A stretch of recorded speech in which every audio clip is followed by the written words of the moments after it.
Bonjour à tous, je vous présente Pythagore. Pythagore, c'est probablement le plus célèbre des mathématiciens du monde. Si vous demandez à quelqu'un de vous citer le nom d'un mathématicien, quasiment à tous les coups, le premier qui vient à l'esprit, c'est Pythagore. Et sa notoriété, il la doit principalement à un résultat, un théorème qui porte son nom, le fameux théorème de Pythagore, qui est un résultat absolument passionnant, premièrement parce que c'est un des premiers théorèmes de l'histoire des mathématiques. Deuxièmement, parce que c'est aussi un des premiers théorèmes qu'on apprend à l'école quand on étudie la géométrie. Et puis troisièmement, parce que c'est un théorème qui déborde de son cadre de base et qui a des applications dans les autres branches des mathématiques et même dans les autres sciences. Alors Pythagore, il a vécu au 6e siècle avant Jésus-Christ, et sa vie, elle est assez mystérieuse, assez énigmatique. C'est assez difficile de distinguer le vrai du faux quand on étudie la vie de Pythagore. Il est né sur une petite île de la Méditerranée qui s'appelle Samos, qui se trouve au large de la Turquie. Et puis il a pas mal voyagé dans sa vie.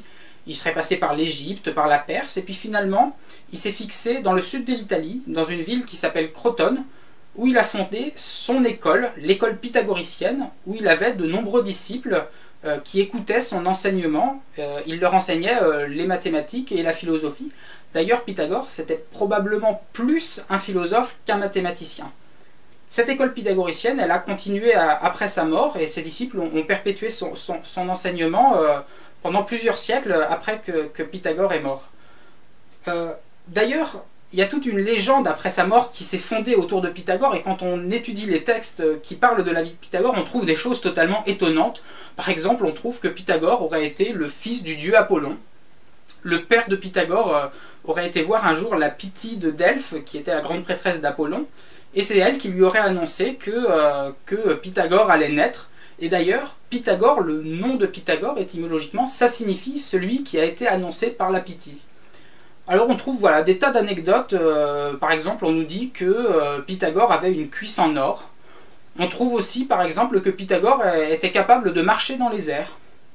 On trouve aussi que Pythagore, un jour, est descendu dans l'Hadès, dans les enfers. Il y a fait un petit tour et puis il est revenu, il a ressuscité. Allons-y.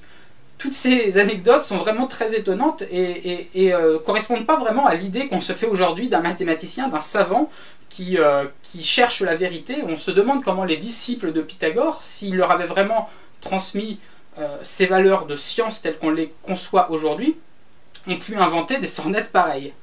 En réalité, il faut penser que Pythagore, c'était probablement plus le gourou d'une secte que vraiment un scientifique tel qu'on l'entend aujourd'hui.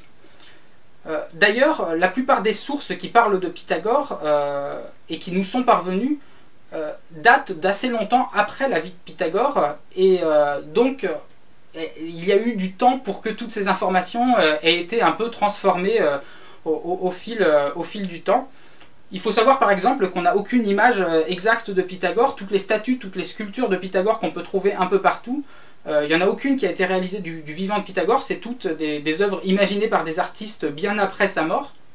Et donc par exemple, peut-être que Pythagore en réalité n'avait pas du tout cette tête-là. C'est décevant, désolé, mais il faut bien faire avec. On ne sait pas à quoi ressemblait Pythagore. En tout cas, nous, ce qui va nous intéresser dans les vidéos qui vont suivre, c'est avant tout son théorème, le théorème de Pythagore. Et dès la prochaine vidéo, on va voir comment s'énonce ce fameux théorème.